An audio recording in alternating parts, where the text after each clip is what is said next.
익산 일빛교회 장권능 목사입니다.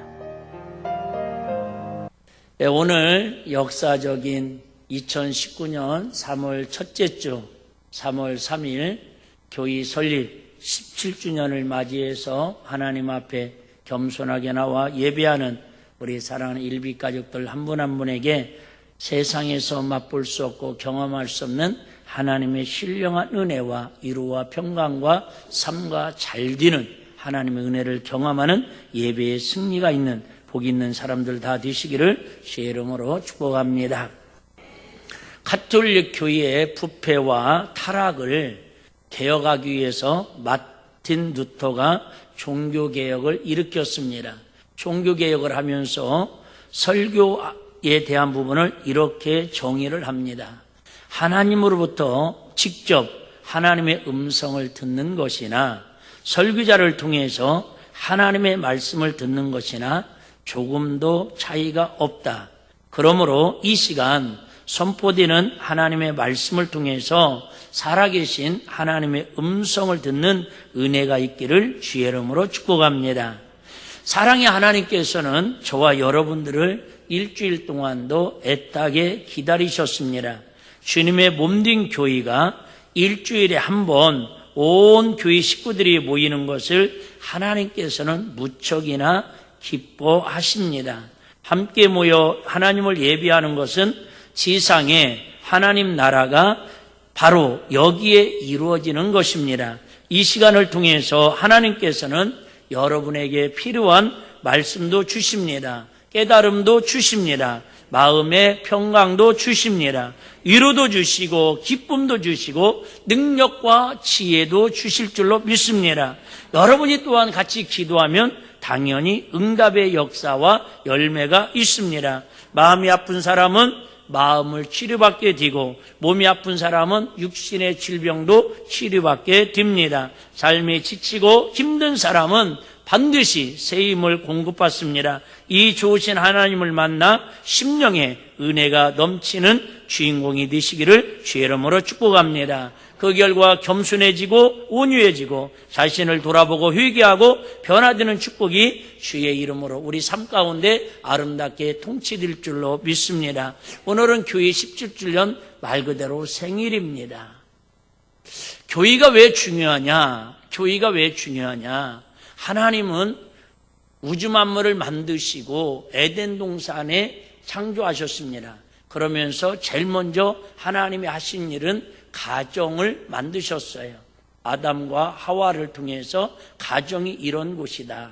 천국은 가정의 모형이다라고 예표하십니다. 그러고 나서 계속해서 말씀드리는 게 하나님과 관계를 이야기를 하면서 성막을 대해서 성전에 대해서 구약성경의 4000년 역사를 이어옵니다.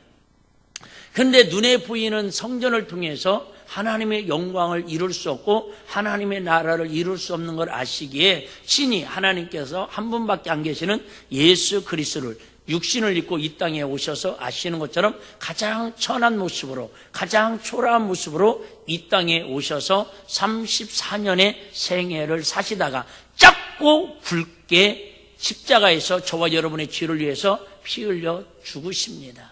3일 만에 부활하시고 열흘 동안 마가 다락방에서 500명이 모여서 간절히 기도합니다.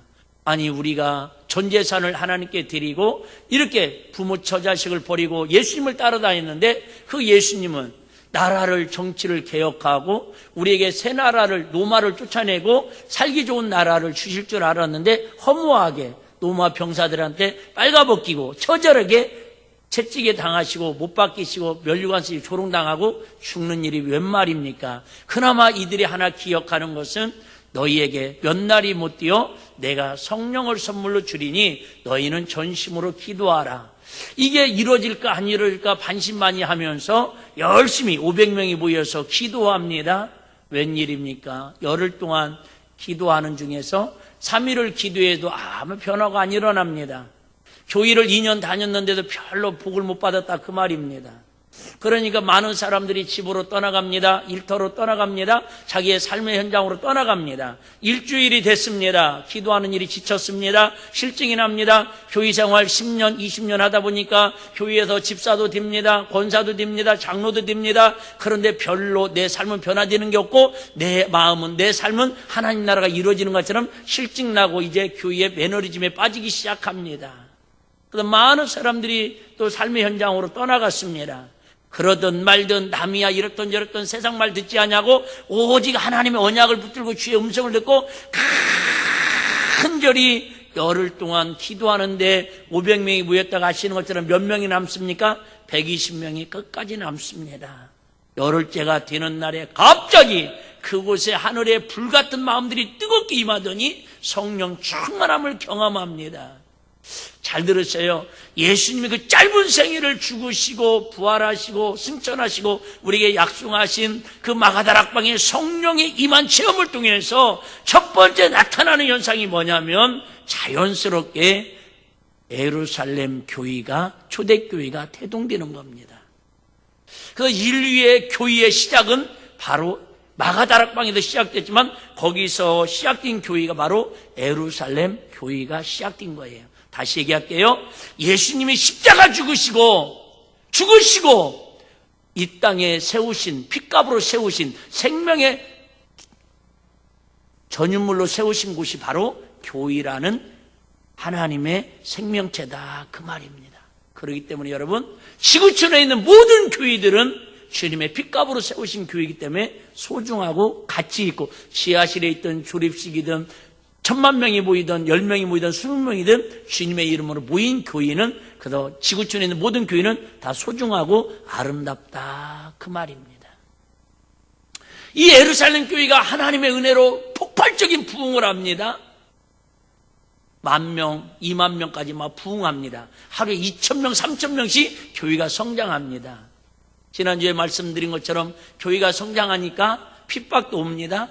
매너리즘에 빠지기도 합니다. 그래서 모든 성도들이 디아스포라라고 해서 사방으로 퍼져나갑니다. 사방으로 퍼져나가서 이제는 안디옥과 수리아와 기르기아와 막 세계 열방으로 막 복음이 퍼져나갑니다. 그런데 그 먼 지역에서 예수님을 믿고 구원받고 하나님의 교회가 주로 가정교회에서 시작됩니다. 처음에 2-3명이 모여서 교회가 시작됩니다. 그러다가 교회 어느 형태를 갖춰나갑니다.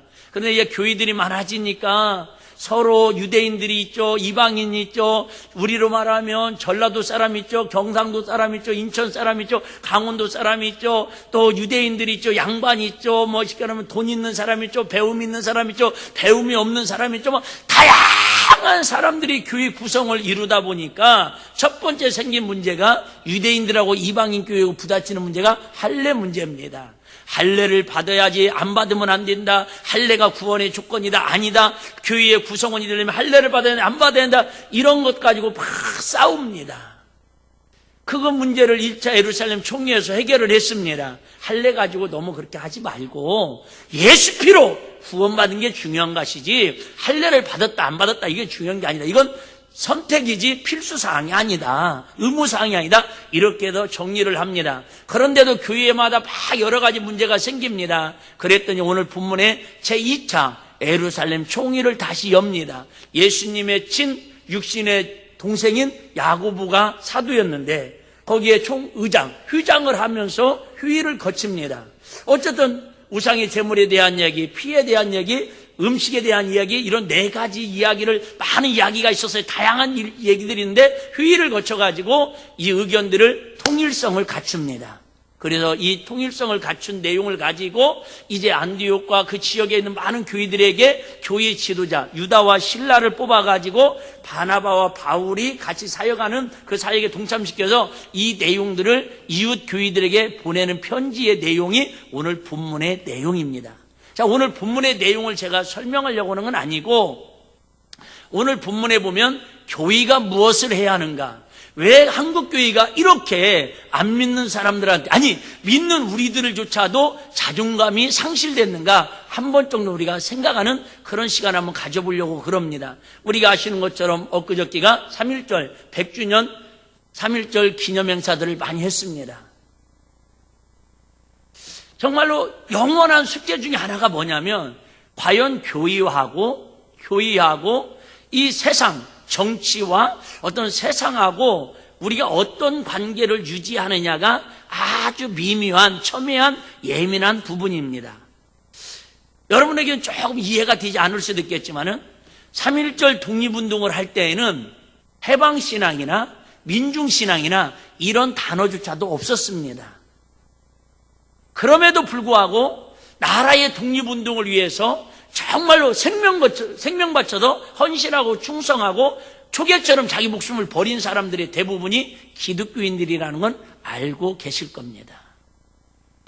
지금도 그럼 그들은 어떤 사람이었기에 그 일제시대에 저항하기 위해서 그 태극기를 들고 그 일제의 해방을 위치하기 위해서 목숨을, 하나밖에 없는 목숨을 나라와 민족을 위해서 내놨을까?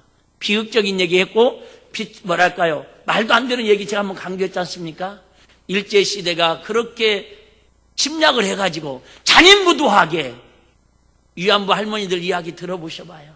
그 영화 한번 보셔봐요. 엊그저께도 한 분 돌아가시고 어제도 무슨 할머니 또 돌아가시고 이제 22명 남았답니다. 그렇게 무참하게 우리 민족을, 우리 어머님들을 짓밟았던 그 일제시대에 그 유관순 누나와 그 열사들과 그 민족 정기를 이어받은 사람들이 그렇게 태극기 들고 대한독립 만세를 외쳤지만은 해방되었더냐 그 말이에요. 그들이 뭐가 변화가 일어났더냐 그 말이 아니잖아요. 저번에 말씀드린 것처럼 결국은 1945년 25년 이상 지나고 나서 미국에서 일본에다 핵폭탄 2방 떨어뜨리니까 천황이 손드는 거 아니냐 그 말이에요. 해방되지도 않을 나라를 위해서 그렇게 만세운동 위쳐가지고 교회가 42개나 전소되고 7,500명이나 죽어가는 그 엄청난 피를 흘리면서도 그들은 하나밖에 없는 그 생명을, 왜 그 독립운동의 생명들을 이렇게 인간적으로 보면 허무하게 그들의 생명을 버릴 수 있었을까? 그들의 마음에는요, 나라를 사랑하는, 나라 없는 나는 있을 수 없다라고 하는 역사성이 그 마음에 흐르고 있었다 그 말이에요.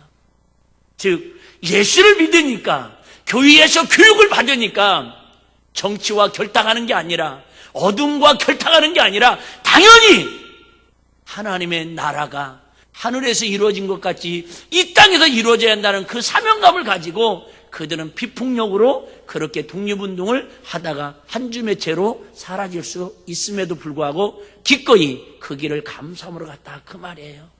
과연 저와 여러분들은 하나밖에 없는 생명을 무엇을 위해 어떤 일을 하다가 이 하나밖에 없는 생명을 마감하기를 원합니까? 어제 뉴스 보니까 50대 부부인지 불륜년지는 모르겠지만은 봄도 뒤고 그러니까는 주말에 저기 바닷가에 가가지고 방파제에 아름다운 갈매수가 끼룩끼룩 보다 보니까 길이 아니네. 방파제까지 가서 한 잔을 하셨는지 뒤로 후진해서 오다가 어떻게 해서 바다에 빠져가지고 1시간 만에 뭐 출동하고 그랬는데 옮기다가 결국은 죽었지 않습니까?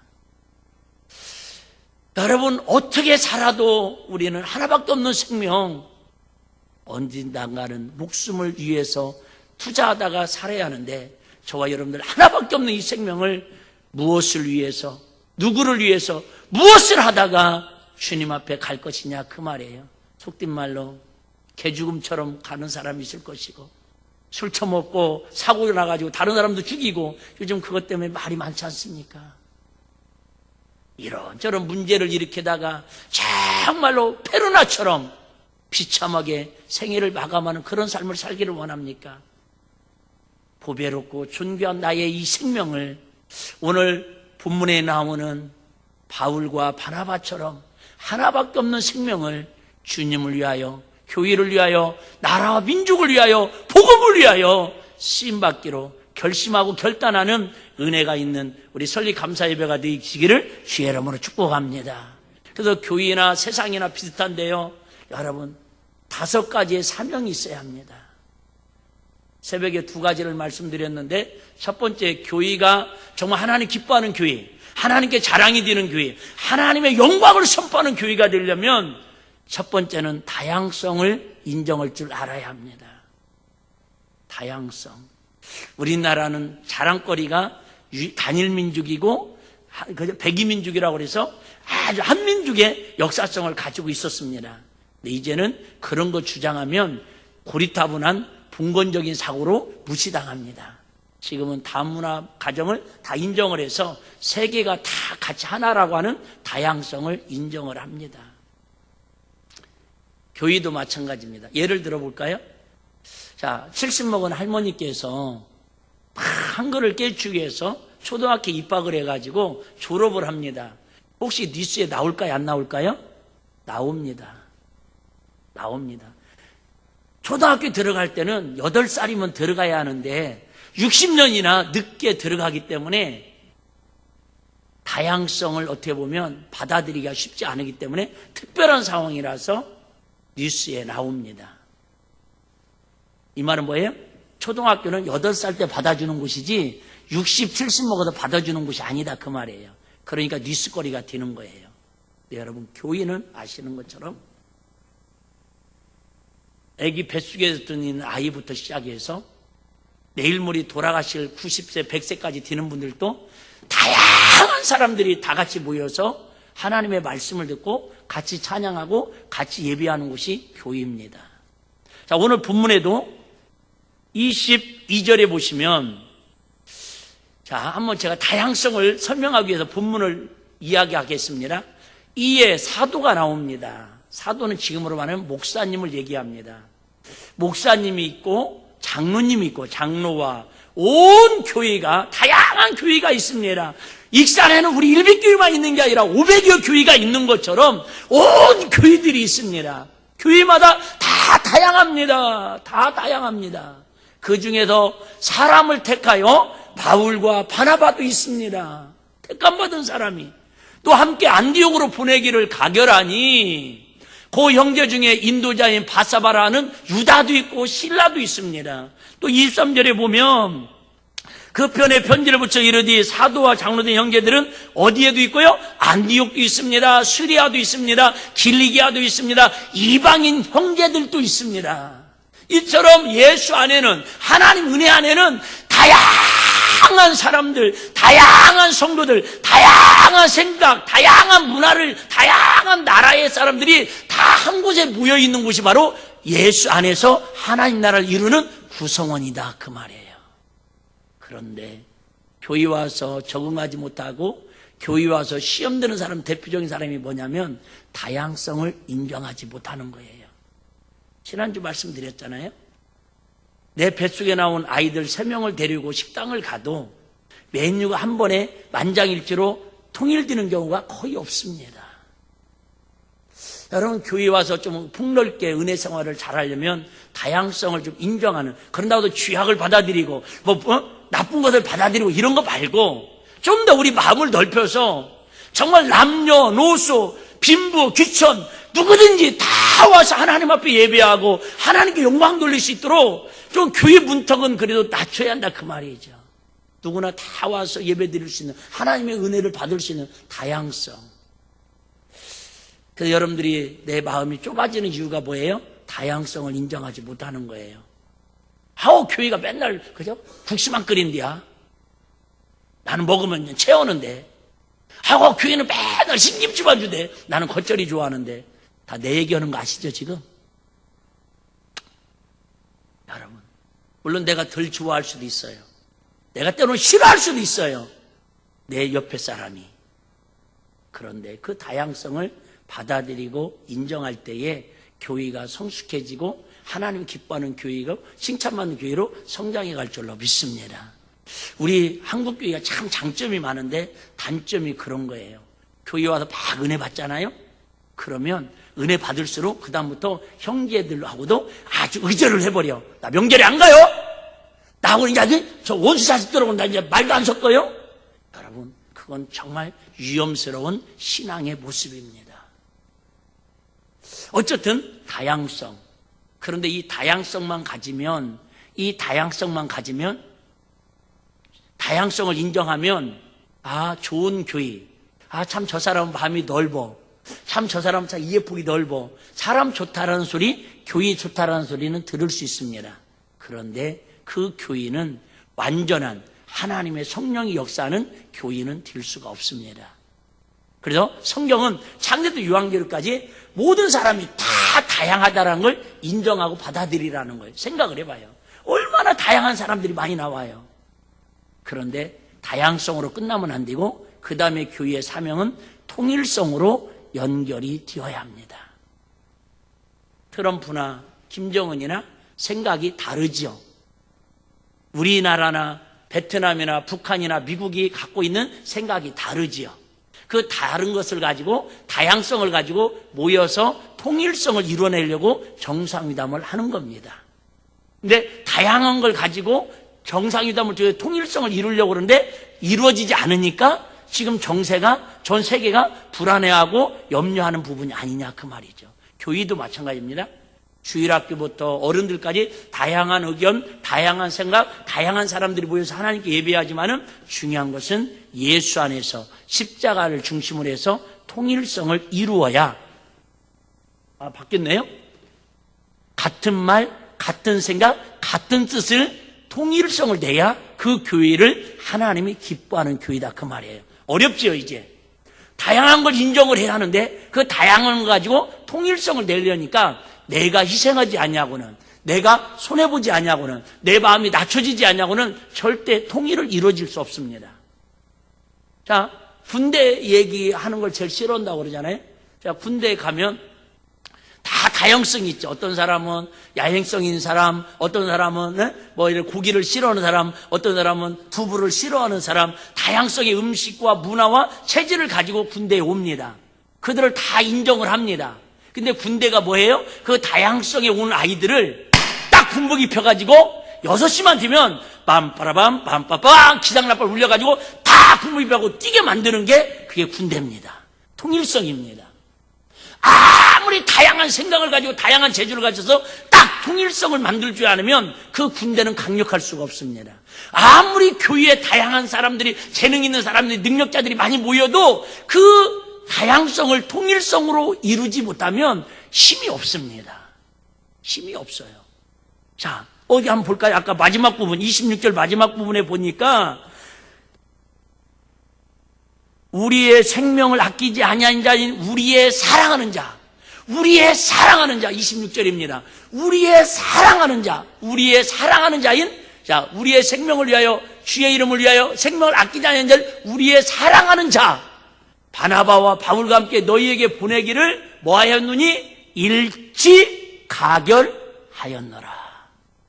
지금 휴의 안건이 여러 가지 안건이 올라왔다 그 말입니다.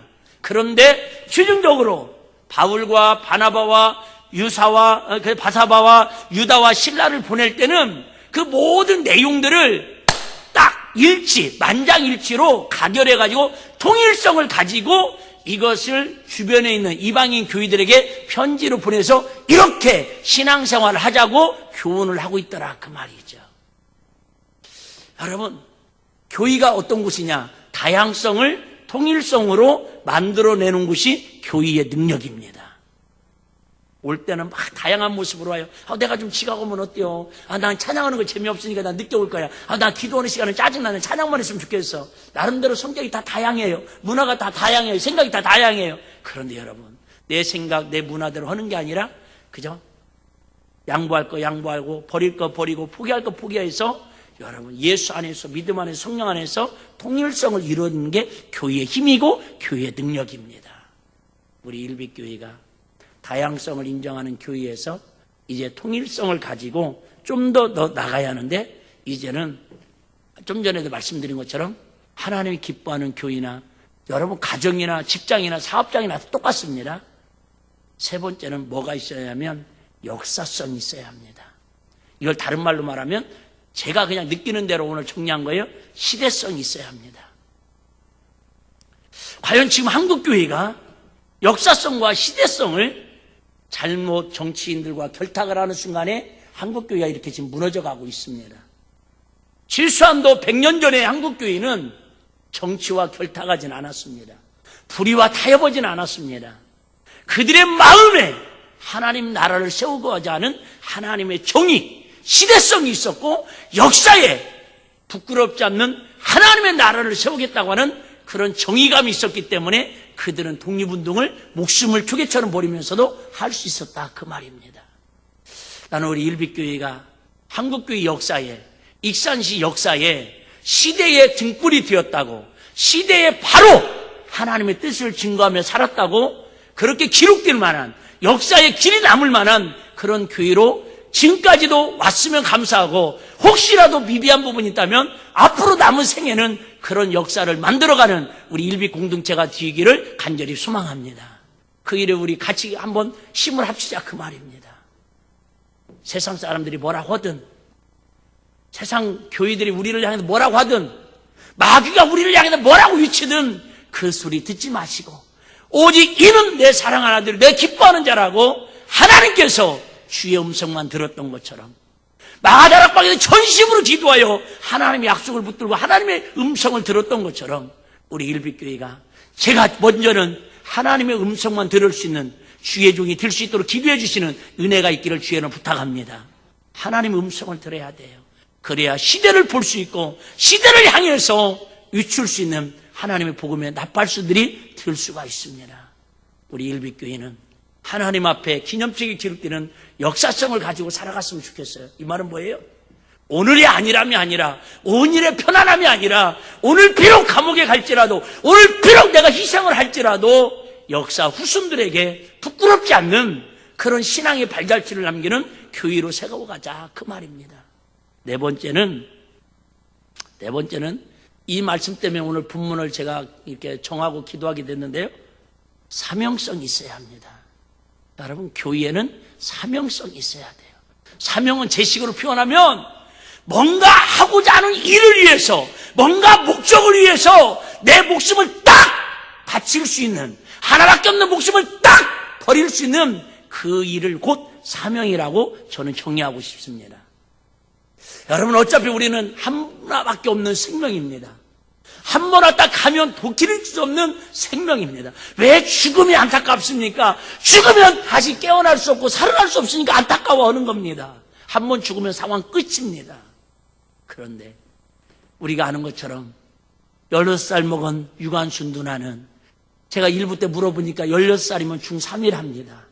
여러분, 죄송해요. 요즘 중3이 무슨 생각이 있고 무슨 의식이, 물론 저는 다 들어있습니다. 사춘기라고 지금 한참 띵깡 놓고 협박하고 어린 양 할 때 아닙니까? 그런데 세상에 그 안에 나라를 사랑하는 사명감이 있으니까 유관순 누나가 마지막에 유언 겸 3.1절 전날 28일이었겠죠. 이렇게 유언과 함께 기도를 했다고 그럽니다. 여러분, 조선의 해방이 눈앞에 다가왔습니다. 용기를 가지고 다 함께 일어나십시오. 하나님께서 우리를 도우실 것입니다. 이제는 시간이 임박하였습니다. 원수 일본을 물리쳐주시고 이 땅에 자유와 독립을 주시옵소서. 내일 거사할 각 대표에게 더욱 큰 용기와 힘을 주시고 그로써 민족의 평화에 이바지하게 하소서. 주여 함께 하시고 이 소녀에게 용기와 힘을 주옵소서. 대한독립 만세! 대한독립 만세! 손톱이 빠져나가고 내 귀와 코가 잘리고 내 손과 다리가 부러져도 이 고통은 이길 수 있사오나 나라를 잃어버린 고통은 견딜 수가 없습니다. 나라를 위해 바칠 목숨이 오직 하나밖에 없는 것이 이 소녀의 유일한 슬픔입니다. 아니, 어떻게 16살짜리가 이런 마음을 가지고 기도하고 이런 마음을 가지고 나라를 위해서 독립운동을 할 수 있겠느냐 그 말이에요. 여러분, 간단해요. 그 마음을 정치인이 가르쳐서 학교에서 배운 게 아니라 하나님의 말씀이, 하나님의 음성이, 하나님의 성령의 능력이 그를 철들게 만들고 애국자로 나갈 수 있도록 힘을 주시더라 그 말이에요. 여러분, 10살짜리가 뭘 할 수 있겠어요? 그래서 우리는 그를 3등급 훈장에서 이번 3.1절 행사 때에 국무위에서 대통령을 통해서 1등급 최고의 훈장으로 시사를 하고 그 후손들에게 엄청난 연금과 그런 나라에서 혜택을 주는 거 아니겠습니까? 우리도 늦지 않았습니다. 이제부터는 무엇을 위해 어떻게 살아야 할지 고민해야 할 때입니다. 어제까지 나를 위해 살았다면 이제는 무엇을 위해 살아야 할지, 누구를 위해 생명을 아끼지 않고 살아야 할지 심각하게 고민할 때가 되지 않았냐 그 말이에요. 제가 개척할 때부터 해마다 외쳤던 구호가 있지요. 난 우리 일빛교회가 1년에 500명, 1000명씩 모이는 그런 부흥하는 교회 되고 싶지 않아요. 정말 우리 교회를 통해서 익산에 있는 500개 교회가 매달 10명씩 1년마다 100명씩 서로 부흥할 수 있다면 얼마나 좋을까? 얼마나 좋을까? 나는 우리 일빛교회만 부흥하고 우리 일빛교회 성도들만 은혜 받고 잘 되는 게 목적이었다면 죄송해요. 저는 개척 안 했을 거예요. 그러다 보니까 우리 성도들이 많이 부대끼지요. 우리 교회도 힘든데, 나도 지금 먹고 살기 힘들고 공과금 내고 등록금 내기 어려운데 왜 목사님은 저렇게 선교해야 한다고, 해외에다 기념교회 세워야 한다고, 왜 다른 교회도 우리가 살려야 한다고 저렇게 외치고 다닐까?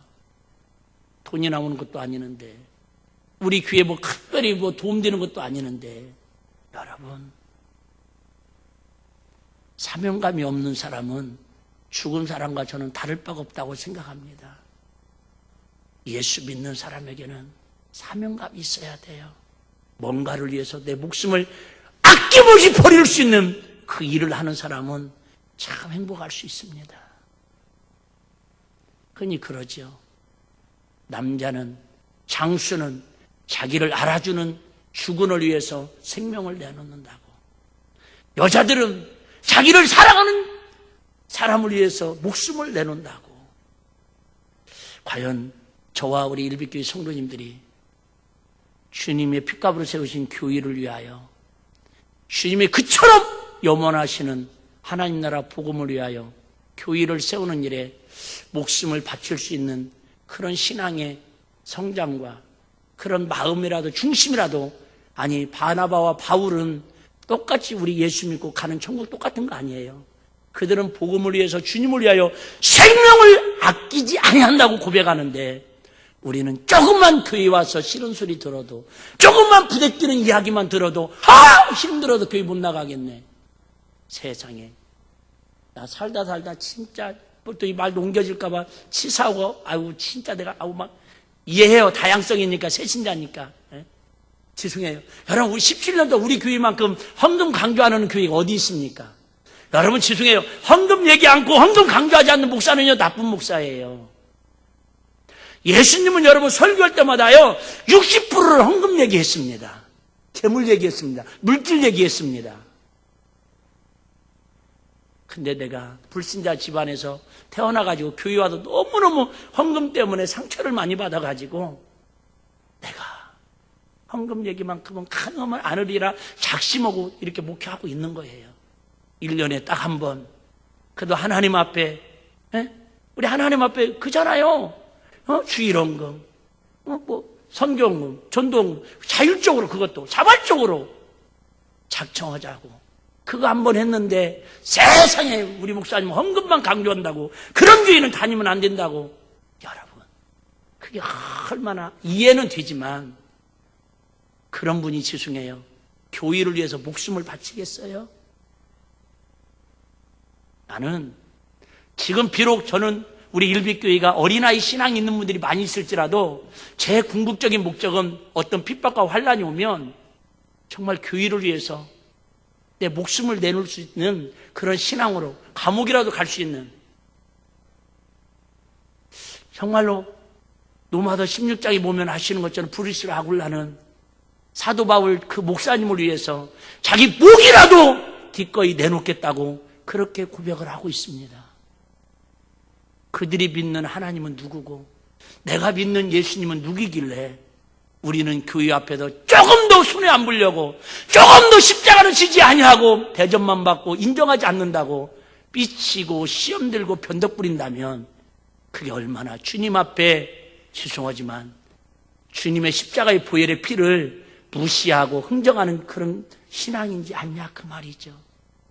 당장 우리가 유관순 여관의사처럼 윤봉길 의사처럼 안중근 의사처럼 생명을 나라 민족을 위해서 피를 내던지지 못할 망정 우리 최소한 우리 일빛교회에 좀 사명감이 있다라는 사실만은 우리 가지고 신앙생활하는 은혜가 있었으면 좋겠습니다. 할렐루야. 그런다고 여러분 내가 집 팔아서 바치라는 얘기 아니잖아요.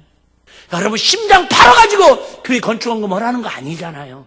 최소한 우리 교회가 시대적인 사명감을 가지고 비록 세상에 물들지 말고 세상의 기준으로 교회를 평가하지 말고 좀 더 교회 와서는 내가 십자가를 같이 지고 교회의 짐을 내가 부담하리라고 하는 그런 하나님의 마음, 사명감으로 살아가는 은혜가 있었으면 좋겠다 그 말입니다. 저는 개인적으로는 그런 프로 별로 안 좋아합니다. 근데 어제 어떻게 하다가 이게 틀다 보니까는 백종원의 골목식당이 나오더라고요. 다 알잖아요. 나 그거 안 봅니다. 혹시 그거 보면은 그대로 또 요리 한번 해보라고 할까봐 저 아예 쳐다보진 않습니다. 근데 거기에 보니까 국문이 그 청문위원장까지 국감까지도 나가갖고 막 그랬잖아요. 왜 당신은 말이야 프랜차이즈로 막 전국을 다 휩쓸고 막 이렇게 하냐고. 왜 서울에서만 하냐고. 그러니까 일단 서울에서 성공하고 지방으로 내려가겠다고. 이제 그렇게 해가지고 알아보니까 군산에도 신청하고 막 전주에도 신청했는데 거제도에 갑니다. 거제도 가서 충무김밥집을 첫 번째로 가가지고 이 음식점이 왜 안 되는가. 주인은 그럽니다. 3년이가 됐는데 자기가 기가 막히게 맛있게 음식을 한대요. 그런데 아직 홍보가 안 돼가지고 점심때에도 손님이 없어서 그 작은 방에 가서 자고 있고 앉았다가 나오고 그럽니다. 팔이 날리고 있습니다. 어떻게 하면 우리 식당이 좀 잘 되게 할까 해가지고는 이게 편지를 보내가지고 사연을 보내가지고 이제 선정이 돼서 그것도 많고 많은 가게에 선정이 돼. 백종원이가 와가지고 여기 충무김밥 1인분 줘보셔봐요. 먹고 평가를 하면서 잘못된 것을 지적해서 바꿔가는 그런 내용인가 보더라고요. 제가 충무김밥을 2번 먹었는데요. 다시는 먹고 싶지 않은 게 충무김밥입니다. 충무에서 오신 분들 이해해 주시길 바라고요. 충무공 이순신을 좋아합니다. 시계 김밥도 아닌 것이 하여튼 맛등이도 없는 것이 하여튼 징그럽게 맛없어요. 우리가 맛없는 집에 들어가서 그런가 보다. 그래서 혹시나 몰라서 다음에 또 갔을 때 한 번 더 먹었는데 역시나 그 맛이 그 맛 맹탕입니다. 근데 이 백종원 씨가 그 얘기를 하는 거예요. 국도 이게 무슨 국이냐고. 맛등이도 이렇게 아무 무맛이라고 아무 맛등이가 없다고. 그러면 막 맛없는 얘기를 하니까 이 사장 주인이 그걸 받아들이는 게 아니라 보리밥집에 가고 그러죠. 아이고 대표님이 몰라서 그제 서울 사람들 입맛하고 거제도 사람 입맛하고 달라예. 이 맛이 거제도에서는 통하는 맛인데 서울 사람이라 아직 입맛이 적응이 안 돼서 그래. 사실은 맛있는데 홍보가 안 돼서 그래. 그러니까 이 백종원 씨가 하도 폭풍하니까 다음 주 예고편에 그 거제도 사는 사람들을 시식 코너를 이렇게 초청을 해가지고 다 와서 먹어보라고 합니다. 근데 그 지역주민들도 와서 먹어보고는 어머 2%가 보정것 같아. 맛이 없어요. 맹탕이에요. 이런 줄 돈 주고 누가 온대. 자, 무슨 얘기 하려고 그러냐면 여러분 음식 하나를 만들어도 사명감을 가지고 만드는 사람하고 그냥 돈벌이에 사명을 가지고 사는 사람하고는 음식 만드는 게 다릅니다. 제가 그나마 좋아하는 프로 중에 하나가 잘은 못 보지만 어떻게 하다 보면 나오는 프로가 있어요. 서민갑부. 혹시 여러분 제가 그전에는 세상에 이런 일을 제일 좋아했거든요. 근데 이게 많이 이게 소재가 떨어졌는가 요즘 볼 시간도 없지만은 서민갑부 제가 2번인가 3번을 이렇게 열심히 봤더니 한마디로 말하면 그 사람들은 뭐예요? 장인정신과 사명감이 있더라고요. 말 그대로 서민이에요. 정말로 찢어지게 가난하게 살았는데 저번에 한번 나왔는데 무슨 사장님이 나왔는데 군산 하늘수만교회 박형규 목사님 사촌 형님이라고 그러더라고. 가방 수리하는 분, 옷수선하는 분. 그러니까 이용식이나 그 코미디언 거기 단골이더라고요. 1년 매출이 10억. 별로 안 놀라시네. 여러분들 한 100억씩 버시나 봐요. 세상 옷수선을 해가지고 1년에 10억을 법니다. 그래서 서민 갑부예요. 그런데 그분들 보니까 공통점이 있어요. 저기 공주에 가면 나중에 봄 되면 내가 우리 한번 교인들 가고 싶은 분들 모이라고 모여보셔봐요. 공주에 가면 소뚜껑 매운탕이 있습니다. 그 먹고 나면 거기다 수제비를 탁탁, 수제비를 떠서, 저는 밀가루를 안 좋아하는데도 그 수제비를 맛있습니다. 거기도 나왔어요. 근데 공통점이 뭐냐면 그들은요, 음식 하나를 만들든 무슨 사업을 하나 하든 작은 것부터 시작해갖고 철저하게 시켜놓은 사명감을 가지고 하더라 그 말이죠. 여러분, 사명감을 가지고, 사명감 뭐예요? 거기에 뭐예요? 목숨을 걸었다 그 말입니다. 여러분, 목숨을 걸은 사람 앞에서는 해볼 수 없는 거예요. 이순신 장군이 안 그런 거예요? 명량 영화 봤잖아요. 목숨을 딱 내놓고 나가니까 해볼 수 없는 거예요. 여러분, 나는 우리 일비교회 성도님들이 꼭 교회를 사랑하는 뿐만 아니라 뭐 어떤 사업을 하든 음식점을 하든 가게를 하든 구멍가게를 하든 학구방에서 뭔 일을 하든 집에서부터 음식을 만들더라도 좀 사명감에 불타는 은혜가 있었으면 좋겠어요. 할렐루야. 이왕이면 우리 일비교회는 한국교회를 책임져야 한다고 하는, 전 세계에 복음화를 시켜야 한다고 하는 사명감으로 살아갔으면 좋겠어요. 할렐루야. 나는 정말 그런 기도해요. 우리 성도님들 중에서 막 갑부가 부자가 나와가지고, 목사님 많이는 못 드리지만 목사님 목큐비로 선교비로 내가 한 달에 1억씩 드릴 테니까 마음껏 다니는 곳마다 복음 한번 전하고 다녀보십시오. 할렐루야. 난 이런 때가 한번 올 줄로 믿어요. 안 오면 올 때까지 내가 기도하려고 그래요. 한번 왔다 가는 인생, 그저 눈 보면 모르겠습니까? 내가 뭐로다 살지? 응? 죄송해요. 저를 일비교회에다가 담임 목사로, 죄송해요. 우리 교회가 아무리 부흥해도 5,000명 되겠습니까? 제가 은퇴할 때까지 5,000명 부흥시킬 수 있겠습니까? 제가 부흥시키는 걸 여러분들이 전도를 하는데 교회가 부흥되겠습니까? 근데 우리 교회는 1,000명은 안 될지라도 제가 한국교회와 전 세계에 1,000만 명은 가슴에 품고 복음 전하고 기도할 수는 있지 않습니까? 할렐루야. 나는 우리 교회가 좀 더 사명감이 불타올랐으면 좋겠어요. 지엽적이고 편협적이고 그저 나 내꺼 이렇게 진짜 치사하게 우리 신앙생활 하지 말고, 비록 가진 건 없지만, 비록 손에 잡은 건 없지만, 비록 우리 싸는 건 없지만 꿈만큼은, 마음만큼은 사명감부터 세계를 볼 수 있는 그런 유관순 그 10살, 16살 그 누나도 세상에 언제 해방될지도 모르는데도 그 생명 바쳐서 그 멋진 일을 해내는데, 우리는 이거 땅짓고 헤엄치는 거 아닙니까? 하나님 언약을 붙들고 나가는 일인데. 할렐루야. 마지막으로 교회는 여러분 5번째, 첫째 다양성, 통일성, 뭐였죠? 시대성, 역사성, 사명성. 마지막은요, 여러분 이 일을 세상에도 할 수 있어요. 사명까지는 그잖아. 좋은 일에 목숨을 의사자들을 할 수 있잖아요. 그런데 교회만이, 예수 믿는 사람이 할 수 있는 마지막 5번째 단계가 뭐냐면 영원성이 있어서 이 일을 우리가 기쁨으로 할 수 있는 거예요. 여러분, 세상에서 아무리 옳은 일은 옳은 일로 끝나고 나라에서 보상해주면 끝납니다.